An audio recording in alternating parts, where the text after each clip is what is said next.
ओम नमो भगवते वासुदेवाय। जय श्री हरि। आज बृहस्पतिवार के दिन आइए सुने बृहस्पति देव की पौराणिक कथा और आरती। इस कथा को सुनने या पढ़ने मात्र से धन और यश बढ़ता है, विद्या और पुत्र की प्राप्ति होती है, सभी रुके हुए कार्य सफल होते हैं। तो प्रेम से बोले बृहस्पति भगवान की जय हो। प्राचीन समय की बात है। भारत में एक राजा राज करता था। वह बड़ा प्रतापी तथा दानी था। वह नित्य प्रति मंदिर में भगवत दर्शन करने जाता था। वह ब्राह्मण और गुरु की सेवा किया करता था। उसके द्वार कोई भी याचक निराश होकर नहीं लौटता था।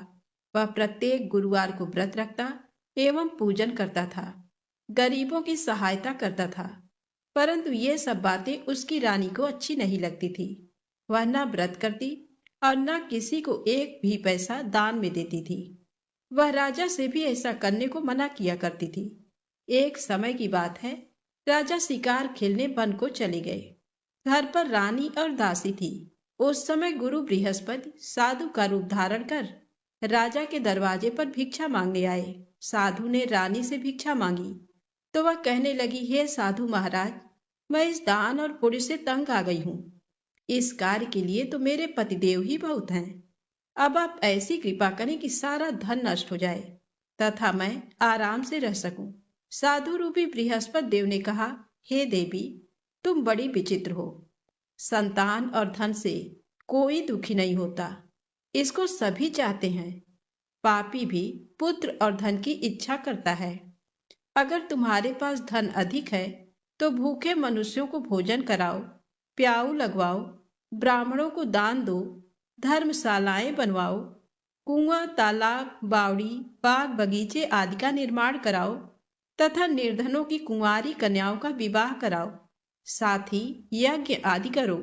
इस प्रकार के कर्मों से आपके कुल का और आपका नाम परलोक में भी सार्थक होगा एवं तुम्हें भी स्वर्ग की प्राप्ति होगी। परंतु रानी साधु की इन बातों से खुश नहीं हुई। उसने कहा, हे साधु महाराज, मुझे ऐसे धन की आवश्यकता नहीं जिसको मैं अन्य लोगों को दान देती फिरूं तथा जिसको रखने और संभालने में ही मेरा सारा समय नष्ट हो जाए। साधु ने कहा, हे देवी, यदि तुम्हारी ऐसी ही इच्छा है तो जैसा मैं तुम्हें बताता हूँ तुम वैसा ही करना। बृहस्पतिवार के दिन घर आंगन को गोबर से लीपना, अपने केसों को पीली मिट्टी से धोना, केसों को धोते समय स्नान करना, राजा से कहना वह हजामत करवाए, भोजन में मांस मदिरा खाना, कपड़े धोबी के हाथ धुलने देना। इस प्रकार 7 बृहस्पतिवार करने से तुम्हारा सारा धन नष्ट हो जाएगा। ये कहकर साधु महाराज रूपी बृहस्पति देव अंतर ध्यान हो गए। रानी ने साधु के कहने के अनुसार 7 बृहस्पतिवार तक वैसा ही करने का विचार किया। साधु के बताए अनुसार कार्य करते हुए केवल 3 बृहस्पतिवार ही बीते थे कि उसकी समस्त धन संपत्ति नष्ट हो गई। भोजन के लिए दोनों समय परिवार तरसने लगा तथा सांसारिक भोगों से दुखी रहने लगा। तब राजा रानी से कहने लगा कि हे रानी, तुम यहाँ पर रहो, मैं दूसरे देश को जाता हूँ, क्योंकि यहाँ पर मुझे सभी मनुष्य जानते हैं, इसलिए मैं यहाँ पर कोई काम नहीं कर सकता। मैं अब परदेश जा रहा हूँ, वहाँ कोई काम धंधा करूँगा, शायद हमारे भाग्य बदल जाए। ऐसा कहकर राजा परदेश चला गया। वह वहाँ जंगल से लकड़ी काट कर लाता और शहर में बेचता। इस तरह जीवन व्यतीत करने लगा। इधर राजा के बिना रानी और दासी दुखी रहने लगी। किसी दिन भोजन मिलता और किसी दिन जल पीकर ही रह जाती। एक बार जब रानी और दासी को 7 दिन तक बिना भोजन के रहना पड़ा तो रानी ने अपनी दासी से कहा, हे दासी, पास ही के नगर में मेरी बहन रहती है, वह बड़ी धनवान है, तू उसके पास जा और कुछ ले आ ताकि थोड़ी बहुत गुजर बसर हो जाए। दासी रानी की बहन के पास गई। उस दिन गुरुवार था और रानी की बहन उस समय बृहस्पतिवार व्रत की कथा सुन रही थी। दासी ने रानी की बहन को अपनी रानी का संदेश दिया, लेकिन रानी की बड़ी बहन ने कोई उत्तर नहीं दिया। जब दासी को रानी की बहन से कोई उत्तर नहीं मिला तो वह बहुत दुखी हुई और उसे क्रोध भी आया। दासी ने वापस आकर रानी को सारी बात बता दी। सुनकर रानी ने अपने भाग्य को कोसा। उधर रानी की बहन ने सोचा कि मेरी बहन की दासी आई थी, परंतु मैं उससे नहीं बोली, इससे वह बहुत दुखी हुई होगी। कथा सुनकर और पूजन समाप्त करके वह अपनी बहन के घर आई और कहने लगी, हे बहन, मैं बृहस्पतिवार का व्रत कर रही थी। तुम्हारी दासी मेरे घर आई थी, परंतु जब तक कथा होती है तब तक न तो उठते हैं और ना ही बोलते हैं, इसलिए मैं नहीं बोली। कहो दासी क्यों गई थी? रानी बोली, बहन तुमसे क्या छिपाऊं, हमारे घर में खाने तक को अनाज नहीं था। ऐसा कहते कहते रानी की आंखें भर आईं। उसने दासी समेत पिछले 7 दिनों से भूखे रहने तक की बात अपनी बहन को विस्तार पूर्वक सुना दी। रानी की बहन बोली, देखो बहन, भगवान बृहस्पति देव सबकी मनोकामना को पूर्ण करते हैं। देखो शायद तुम्हारे घर में अनाज रखा हो। पहले तो रानी को विश्वास नहीं हुआ, पर बहन के आग्रह करने पर उसने अपनी दासी को अंदर भेजा तो उसे सचमुच अनाज से भरा एक घड़ा मिल गया। ये देखकर दासी को बड़ी हैरानी हुई। दासी रानी से कहने लगी, हे रानी, जब हमको भोजन नहीं मिलता तो हम व्रत ही तो करते हैं, इसलिए क्यों न इनसे व्रत और कथा की विधि पूछ ली जाए ताकि हम भी व्रत कर सकें। तब रानी ने अपनी बहन से बृहस्पतिवार व्रत के बारे में पूछा। उसकी बहन ने बताया, बृहस्पतिवार के व्रत में चने की दाल और मुनक्का से विष्णु भगवान का केले की जड़ में पूजन करें तथा दीपक जलाएं, व्रत कथा सुने और पीला भोजन ही करें। इससे बृहस्पति देव प्रसन्न होते हैं। व्रत और पूजन विधि बताकर रानी की बहन अपने घर को लौट गई। 7 दिन के बाद जब गुरुवार आया तो रानी और दासी ने व्रत रखा।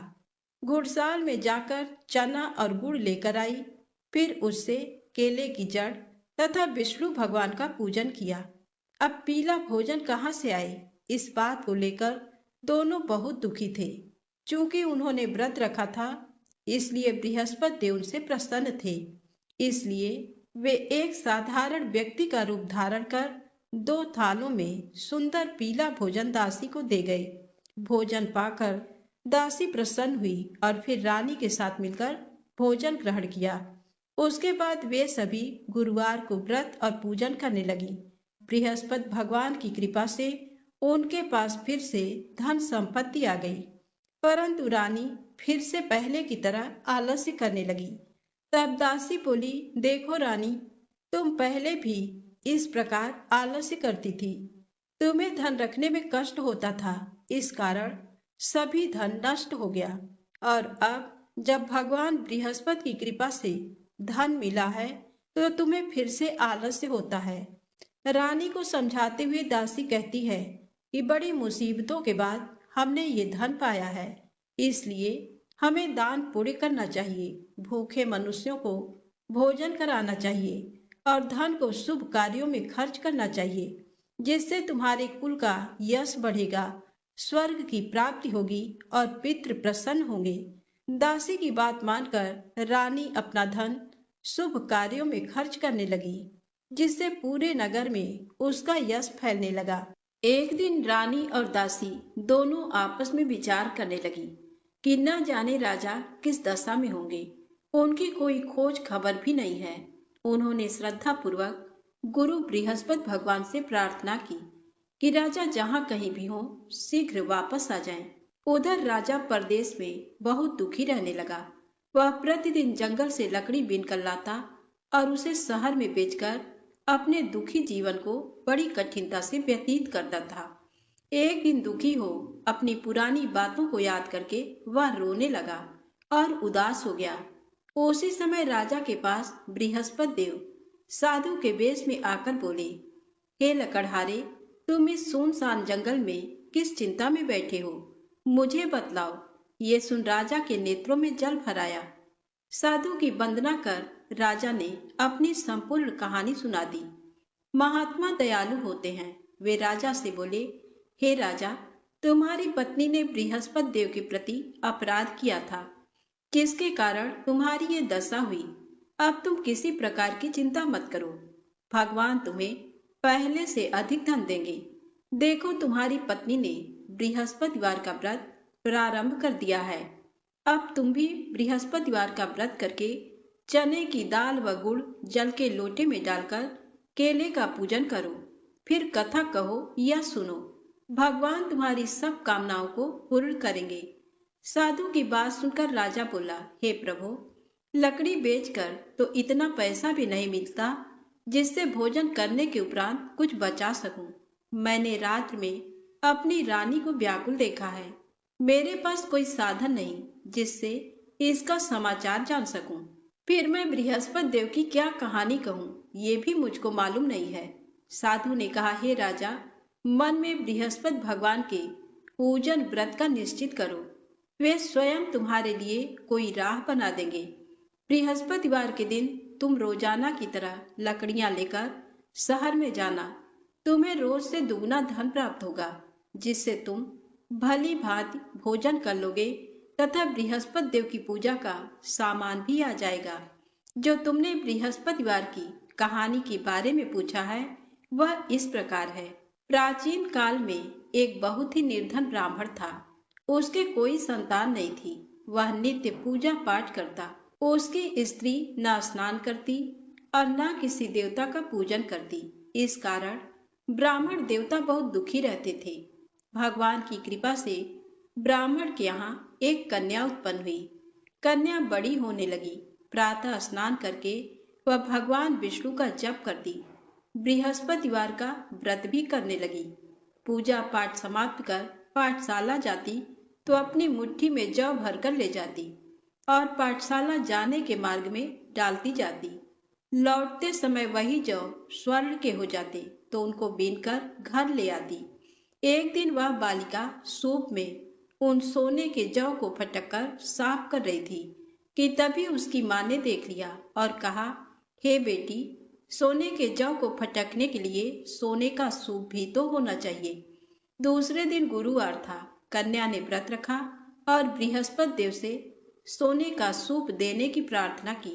बृहस्पति देव ने उसकी प्रार्थना स्वीकार कर ली। रोजाना की तरह वह कन्या जौ फैलाती हुई पाठशाला चली गई। पाठशाला से लौटकर जब वह जौ बीन रही थी तो बृहस्पति देव की कृपा से उसे सोने का सूप मिला। उसे वह घर ले आई और उससे जौ साफ करने लगी, परंतु उसकी माँ का वही ढंग रहा। एक दिन की बात है, कन्या सोने के सूप में जब जौ साफ कर रही थी, उस समय उस नगर का राजकुमार वहां से निकला। कन्या के रूप को देखकर वह उस पर मोहित हो गया। राजमहल आकर वह भोजन तथा जल त्याग कर उदास होकर लेट गया। राजा को जब राजकुमार द्वारा अन्न जल त्यागने का समाचार ज्ञात हुआ तो अपने मंत्रियों के साथ वह अपने पुत्र के पास गया और कारण पूछा।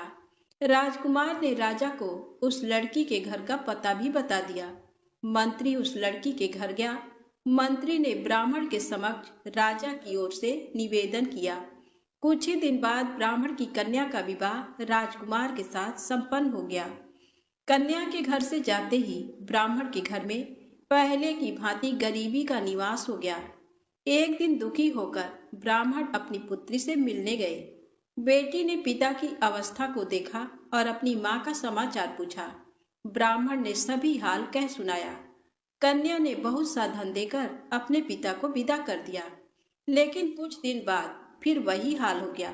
ब्राह्मण फिर अपनी कन्या के यहाँ गया और सभी हाल कहा तो पुत्री बोली, हे पिताजी, आप माता जी को यहाँ लिवा लाओ। मैं उन्हें वह विधि बता दूंगी जिससे गरीबी दूर हो जाए। ब्राह्मण देवता अपनी स्त्री को साथ लेकर अपनी पुत्री के पास राजमहल पहुंचे तो पुत्री अपनी माँ को समझाने लगी, हे माँ, तुम प्रातः काल स्नान आदि करके विष्णु भगवान का पूजन करो तो सब दरिद्रता दूर हो जाएगी। परंतु उसकी माँ ने उसकी एक भी बात नहीं मानी। वह प्रातः काल उठकर अपनी पुत्री के बच्चों का बचा जूठन खा लेती थी। एक दिन उसकी पुत्री को बहुत गुस्सा आया। उसने अपनी माँ को एक कोठरी में बंद कर दिया। प्रातः काल उसने स्नान आदि करा के पूजा पाठ करवाया तो उसकी माँ की बुद्धि ठीक हो गई। इसके बाद वह नियम से पूजा पाठ करने और प्रत्येक बृहस्पतिवार को व्रत रखने लगी। इस व्रत के प्रभाव से मृत्यु के बाद वह स्वर्ग को गई। वह ब्राह्मण भी सुखपूर्वक इस लोक का सुख भोगकर स्वर्ग को प्राप्त हुआ। इस तरह कहानी कहकर साधु देवता वहां से अंतर ध्यान हो गए। धीरे धीरे समय व्यतीत होने पर फिर बृहस्पतिवार का दिन आया। राजा जंगल से लकड़ी काटकर शहर में बेचने गया। उसे उस दिन और दिनों से अधिक धन मिला। राजा ने चना गुड़ आदि लाकर बृहस्पतिवार का व्रत किया। उस दिन से उसके सभी क्लेश दूर हुए। परंतु जब अगले गुरुवार का दिन आया तो वह बृहस्पतिवार का व्रत करना भूल गया। इस कारण बृहस्पति भगवान नाराज हो गए। उस दिन उस नगर के राजा ने विशाल यज्ञ का आयोजन किया तथा शहर में ये घोषणा करा दी कि कोई भी मनुष्य अपने घर में भोजन न बनावे, न आग जलावे। समस्त जनता मेरे यहाँ भोजन करने आवे। इस आज्ञा को जो न मानेगा उसे फांसी की सजा दी जाएगी। इस तरह की घोषणा संपूर्ण नगर में करवा दी गई। राजा की आज्ञा अनुसार शहर के सभी लोग भोजन करने गए, लेकिन लकड़हारा कुछ देर से पहुंचा। इसलिए राजा उसको अपने साथ घर लिवा गए और ले जाकर भोजन करा रहे थे तो रानी की दृष्टि उस खूंटी पर पड़ी जिस पर उसका हार लटका हुआ था। वह वहां पर दिखाई नहीं दिया। रानी ने निश्चय किया कि मेरा हार इस मनुष्य ने चुरा लिया है। उसी समय सिपाहियों को बुलाकर उसको कारागार में डलवा दिया। जब लकड़हारा कारागार में पड़ गया और बहुत दुखी होकर विचार करने लगा कि न जाने कौन से पूर्व जन्म के कर्म से मुझे ये दुख प्राप्त हुआ, और उसी साधु को याद करने लगा जो कि जंगल में मिला था। उसी समय तत्काल बृहस्पति देव साधु के रूप में प्रकट हुए और उसकी दशा को देखकर कहने लगे, अरे मूर्ख, तूने बृहस्पति देव की कथा नहीं करी, इस कारण तुझे दुख प्राप्त हुआ है। अब चिंता मत कर। बृहस्पतिवार के दिन कारागार के दरवाजे पर 4 पैसे पड़े मिलेंगे। उनसे तू बृहस्पति देव की पूजा करना, तेरे सभी कष्ट दूर हो जाएंगे। बृहस्पति के दिन उसे 4 पैसे मिले। लकड़हारे ने कथा कही। उसी रात्रि को बृहस्पति देव ने उस नगर के राजा को स्वप्न में कहा, हे राजा, तुमने जिस आदमी को कारागार में बंद कर दिया है वह निर्दोष है। वह राजा है, उसे छोड़ देना। रानी का हार उसी खूंटी पर लटका है। अगर तू ऐसा नहीं करेगा तो मैं तेरे राज्य को नष्ट कर लूंगा। इस तरह रात्रि के स्वप्न को देखकर राजा प्रातः काल उठा और खूंटी पर हार देकर लकड़हारे को बुलाकर क्षमा मांगी तथा लकड़हारे को योग्य सुंदर वस्त्र आभूषण देकर विदा कर दिया। बृहस्पति देव की आज्ञा अनुसार लकड़हारा अपने नगर को चल दिया। राजा जब अपने नगर के निकट पहुंचा तो उसे बड़ा आश्चर्य हुआ। नगर में पहले से अधिक बाग, तालाब, कुएं तथा बहुत सी धर्मशाला, मंदिर आदि बन गए हैं। राजा ने पूछा, यह किसका बाग और धर्मशाला है? तब नगर के सब लोग कहने लगे, ये सब रानी और बांदी के हैं। तो राजा को आश्चर्य हुआ और गुस्सा भी आया। जब रानी ने यह खबर सुनी कि राजा आ रहे हैं तो उन्होंने बांदी से कहा कि हे दासी, देख राजा हमको कितनी बुरी हालत में छोड़ गए थे। हमारी ऐसी हालत देखकर वह लौट न जाएं, इसलिए तू दरवाजे पर खड़ी हो जा। आज्ञा अनुसार दासी दरवाजे पर खड़ी हो गई। राजा आए तो उन्हें अपने साथ लिवा लाई। तब राजा ने क्रोध करके अपनी रानी से पूछा कि यह धन तुम्हें कैसे प्राप्त हुआ है? तब उन्होंने कहा, हमें ये सब धन बृहस्पति देव के इस व्रत के प्रभाव से प्राप्त हुआ है। राजा ने निश्चय किया कि 7 रोज बाद तो सभी बृहस्पति देव का पूजन करते हैं, परंतु मैं प्रतिदिन दिन में 3 बार कहानी तथा रोज व्रत किया करूंगा। अब हर समय राजा के दुपट्टे में चने की दाल बंधी रहती तथा दिन में 3 बार कहानी कहता। एक रोज राजा ने विचार किया कि चलो अपनी बहन के यहाँ हो आवे। इस तरह निश्चय कर राजा घोड़े पर सवार हो अपनी बहन के यहाँ को चलने लगा। मार्ग में उसने देखा कि कुछ आदमी एक मुर्दे को लिए जा रहे हैं। उन्हें रोककर राजा कहने लगा, अरे भाइयों, मेरी बृहस्पति देव की कथा सुन लो। वे बोले, लो, हमारा तो आदमी मर गया है, इसको अपनी कथा की पड़ी है। परंतु कुछ आदमी बोले, अच्छा कहो, हम तुम्हारी कथा भी सुनेंगे। राजा ने दाल निकाली और जब कथा आधी हुई थी कि मुर्दा हिलने लग गया, और जब कथा समाप्त हो गई तो राम राम करके मनुष्य उठकर खड़ा हो गया। आगे मार्ग में उसे एक किसान खेत में हल चलाता मिला। राजा ने उसे देखा और उससे बोले, अरे भैया, तुम मेरी बृहस्पतिवार की कथा सुन लो। किसान बोला, जब तक मैं तेरी कथा सुनूंगा तब तक 4 हरैया जोत लूंगा। जाए अपनी कथा किसी और को सुनाना। इस तरह राजा आगे चलने लगा। राजा के हटते ही बैल पछाड़ खाकर गिर गए तथा किसान के पेट में बड़ी जोर का दर्द होने लगा। उस समय उसकी माँ रोटी लेकर आई। उसने जब ये देखा तो अपने पुत्र से सब हाल पूछा और बेटे ने सभी हाल कह दिया। तो बुढ़िया दौड़ी दौड़ी उस घुड़सवार के पास गई और उससे बोली कि मैं तेरी कथा सुनूंगी, तू अपनी कथा मेरे खेत पर चलकर ही कहना। राजा ने बुढ़िया के खेत पर जाकर कथा कही, जिसके सुनते ही वह बैल उठ खड़े हुए तथा किसान के पेट का दर्द भी बंद हो गया। राजा अपनी बहन के घर पहुंचा। बहन ने भाई की खूब मेहमानी की। दूसरे रोज प्रातः काल राजा जगा तो वह देखने लगा कि सब लोग भोजन कर रहे हैं। राजा ने अपनी बहन से कहा, ऐसा कोई मनुष्य है जिसने भोजन नहीं किया हो, मेरी बृहस्पतिवार की कथा सुन ले। बहन बोली, हे भैया, ये देश ऐसा ही है कि पहले यहाँ लोग भोजन करते हैं, बाद में अन्य काम करते हैं। अगर कोई पड़ोस में हो तो देख आऊं। वह ऐसा कहकर देखने चली गई, परंतु उसे कोई ऐसा व्यक्ति नहीं मिला जिसने भोजन न किया हो। अतः वह एक कुम्हार के घर गई जिसका लड़का बीमार था। उसे मालूम हुआ कि उनके यहाँ 3 रोज से किसी ने भोजन नहीं किया है। रानी ने अपने भाई की कथा सुनने के लिए कुम्हार से कहा। वह तैयार हो गया। राजा ने जाकर बृहस्पतिवार की कथा कही, जिसको सुनकर उसका लड़का ठीक हो गया। अब तो राजा की प्रशंसा होने लगी। एक रोज राजा ने अपनी बहन से कहा कि हे बहन, हम अपने घर को जाएंगे, तुम भी तैयार हो जाओ। राजा की बहन ने अपनी सास से कहा। सास ने कहा, हाँ चली जा, परंतु अपने लड़कों को मत ले जाना, क्योंकि तेरे भाई के कोई औलाद नहीं है। बहन ने अपने भैया से कहा, हे भैया, मैं तो चलूंगी, पर कोई बालक नहीं जाएगा। राजा बोला, जब कोई बालक नहीं चलेगा तब तुम ही क्या करोगी। बड़े दुखी मन से राजा अपने नगर को लौट आया। राजा ने अपनी रानी से कहा, हम निर्वंशी हैं, हमारा मुंह देखने का धर्म नहीं है और कुछ भोजन आदि नहीं किया। रानी बोली, हे प्रभु, बृहस्पति देव ने हमें सब कुछ दिया है, वह हमें औलाद अवश्य देंगे। उसी रात को बृहस्पति देव ने राजा से स्वप्न में कहा, हे राजा उठ, सभी सोच त्याग दे, तेरी रानी गर्भ से है। राजा को ये बात सुनकर बड़ी खुशी हुई। 9वें महीने में उसके गर्भ से एक सुंदर पुत्र पैदा हुआ। तब राजा बोला, हे रानी, स्त्री बिना भोजन के रह सकती है, पर बिना कहे नहीं रह सकती। जब मेरी बहन आवे तुम उससे कुछ कहना मत। रानी ने सुनकर हाँ कर दिया।